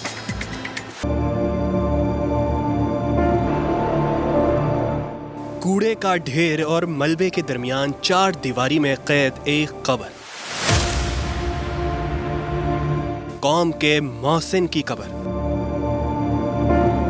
सर ग़ुलाम हुसैन हिदायतुल्लाह 1879 में शिकारपुर में पैदा हुए। इनका शुमार तहरीक पाकिस्तान के सफ़े अव्वल के रहनुमाओं और कायदे आज़म के करीबी साथियों में होता था। वो 1937 से 1938 और 1942 से 1947 तक सिंध के वजीर आला रहे। पाकिस्तान में आज़ादी का सूरज तुलू हुआ तो महाजरीन को कराची लाने, मुख्तलिफ मकामात पर बसाने और ख्याल रखने में सर ग़ुलाम हुसैन हिदायतुल्लाह और इनकी अहलिया ने भरपूर किरदार अदा किया। महाजरीन की तो खदमात इन्होंने इतनी की कि इन्होंने कभी ये नहीं सोचा कि हमने हुकूमत से कुछ लेना है। यहाँ तक कि ये तनख्वाह की मद में एक पैसा वसूल नहीं करते थे और अपने ही जो कुछ जमा पूंजी थी, जो कुछ इनके पास था, ये महाजरीन के लिए ये चीज़ें जो है वो कुर्बान कर देते थे। सर गुलाम हुसैन हिदायतुल्लाह तहरीक पाकिस्तान में कायदे आज़म के शाना बशाना होते। जलसों और सियासी सरगर्मियों में बाबाए कौम के साथ स्टेज पर नजर आते। अंग्रेज सरकार भी उनकी जहानत और काबिलियत की मुतरफ थी। सखर बैराज की तामीर में खिदमात पर इन्हें खान बहादुर का एजाज दिया गया। कानूनी उमूर पर मुहारत, सियासी सूझबूझ और इनकी जदोजहद देखकर कायद ने इन्हें सिंध का गवर्नर बना दिया। सिर्फ कायद-ए-आज़म के पसंदीदा नहीं थे, अंग्रेज़ इन्हें बहुत माना करते थे और इनकी क्योंकि सखर बैराज उस ज़माने बना जब अंग्रेज़ थे और अंग्रेज़ इनकी कोशिश काविशों से इतना ज़्यादा यानी कि मुतासिर था, वो हर काम जो भी यहाँ होते थे तरक्याती काम, उसमें इन्हें शामिल कर। शायद करीबी दोस्त के बिछड़ने का गम था कायदे आज़म के इंतकाल के अगले ही माह, बल्कि सिर्फ 23 दिन बाद सर गुलाम हुसैन हिदायतुल्लाह भी खालिक हकीकी से जा मिले। इन्हें एमेजिना रोड पर कुतुब आलम शाह बुखारी के मज़ार के साथ ईदगाह ग्राउंड में सुपर्दे खाक किया गया। जिस शख्स की जिंदगी मुल्क और कौम की खिदमत में गुजर गई, आज इसकी कब्र पर कचरा और चार दीवारी बेहिसी की दास्तान सुना रही है। ना अहली, अदम तवज्जो और गफलत की दास्तान। फातिमा जिन्ना जैसे हाशिम रज़ा गज़दार हैं, दीगर हैं जो इनसे करीब थे, ये भी सर हिदायतुल्लाह भी इंतहाई करीब समझे जाते थे।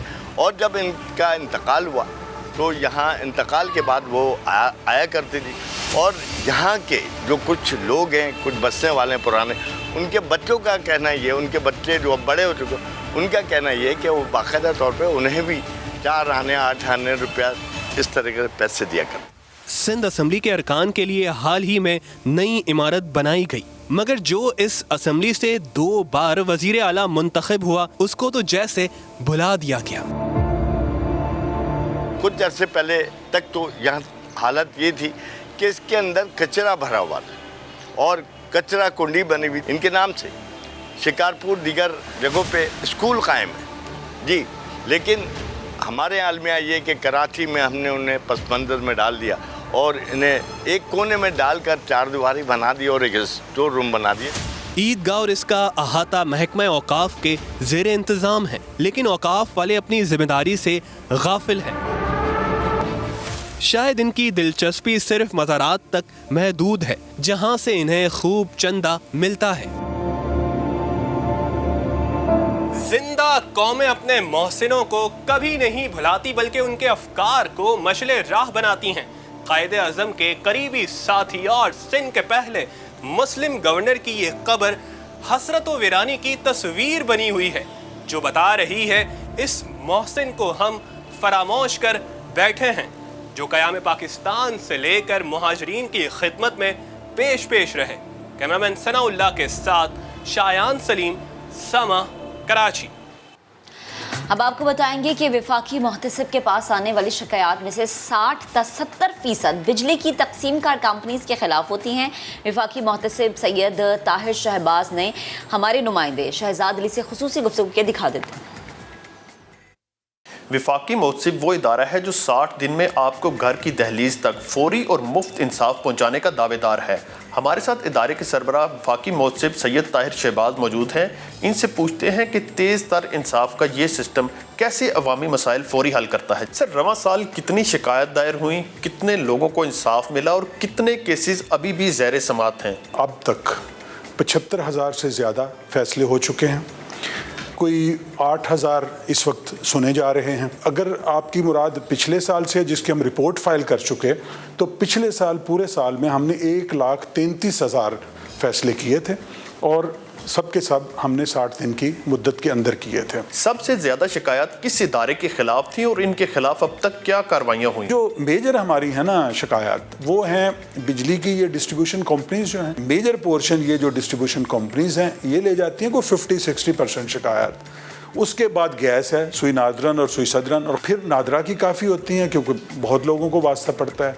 अल्लामा इकबाल ओपन यूनिवर्सिटी, चूँकि ओपन यूनिवर्सिटी है, बहुत तालिब इल्म है, इनकी बहुत होती हैं। फिर पिछले साल बहुत शिकायत थी, एहसास प्रोग्राम चूँकि नया शुरू हुआ था, बेनज़ीर इनकम सपोर्ट प्रोग्राम तो पहले से चल रहा था। जब भी शिकायत आती है उसी दिन रजिस्टर होती है, उससे अगले दिन सुनी जानी शुरू हो जाती है, 60 दिन में फैसला हो जाता है, और बहुत सारे केसेस में लोगों को ज़ाहिर रिलीफ भी मिला है। शिकायत का डाटा देखकर लगता है कि मौजूदा हुकूमत में मसाइल बढ़े, क्या ये बात वाकई दुरुस्त है? अगर आप शिकायत रेलवे की करते हैं, अगर आप शिकायत पोस्ट की करते हैं, अगर आप शिकायत मजहबी अमूर की वजारत में करते हैं, तो वहाँ उनके सिस्टम पे जो शिकायत आती है वो हमारे सिस्टम पे भी हमें नज़र आ रही होती है। और सिस्टम ऐसा बन गया है कि 30 दिन में रिजॉल्व ना हो तो खुद ब खुद इधर आ जाएगा। तो कोई पिछले साल हमारी 50% शिकायत इस तरह भी आई, तो ज़्यादा जो बढ़ा है ना नंबर, वो इन इनोवेटिव तरीक़ों की वजह से बढ़ा है। मतलब है कि मैं 2017 में जब आया था तो कोई 80,000 के लगभग कंप्लेंट्स आई थी, उससे अगले साल भी तकरीबन इतनी थी, लेकिन उससे अगले साल जब ये सारा फ़ायदा हुआ तो 1,33,000 आ गई।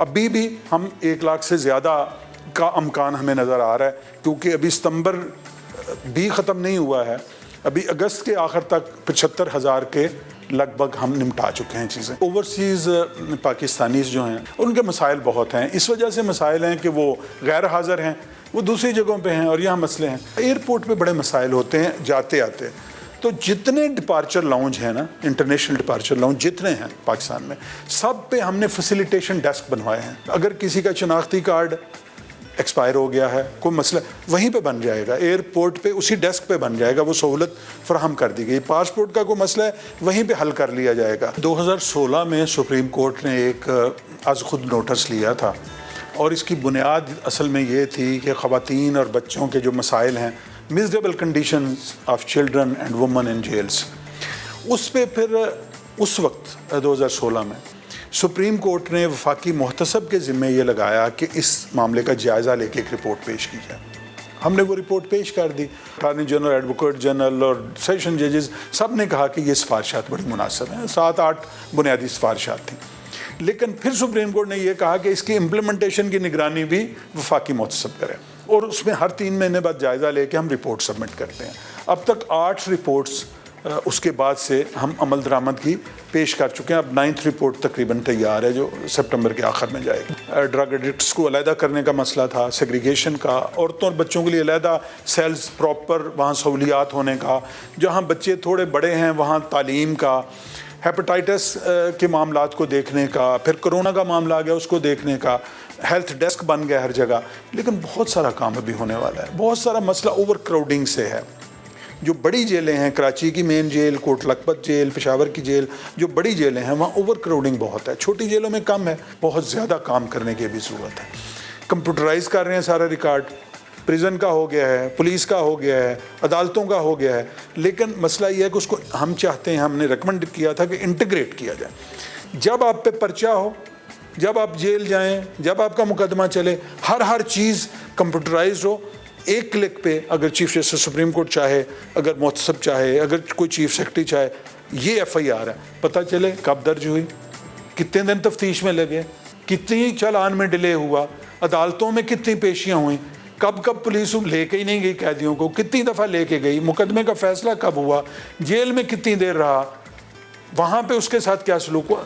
एक क्लिक पे मुझे हर बंदे का पता चल जाए। ये है मिशन। हमने एक इम्प्लीमेंटेशन का अलहदा विंग बनाया है, उसमें एक ग्रेड 22 के रिटायर्ड अफसर उसके इंचार्ज हैं, एक मेजर जनरल रिटायर्ड उसके मेंबर हैं, 2-3 DG हैं, 14 ऑफिस में हर जगह इम्प्लीमेंटेशन डेस्क हैं, और पूरी एफर्ट होती रहती है। और उसमें अगर कोई बहुत मसला हो तो हम कार्रवाई भी कर सकते हैं उन लोगों के ख़िलाफ़, लेकिन कोशिश करते रहने से वो इम्प्लीमेंट होते रहते हैं, पर देर सवेर कई दफ़ा हो जाती है। यानी पिछले साल 1,33,000 हमारे वो थे ना, तो उसका सिर्फ 1%, ऑलमोस्ट 1%, 0.89 एग्जैक्टली रिव्यू दाखिल हुए थे जो मेरे पास आए, और सदर मुमलिकत के पास 0.24%, यानी 1% का चौथा हिस्सा शिकायत गई। ये कुछ 300 कुछ थी, और उनमें से भी 2-4 के अलावा उन्होंने हमारे फैसलों को इंडोर्स किया।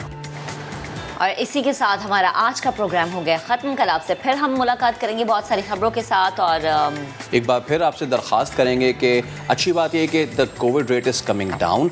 हमारी बात मानना आप शुरू हो गए हैं, तो हम ना माने, अपनी बात मान लें, अपने घर वालों की बात मान लें, मास्क लगाएं, सैनिटाइज़र का इस्तेमाल करें, सबसे बढ़ के वैक्सीनेशन करवाएं प्लीज़। कल आपसे मुलाकात होगी। अल्लाह हाफ़िज़।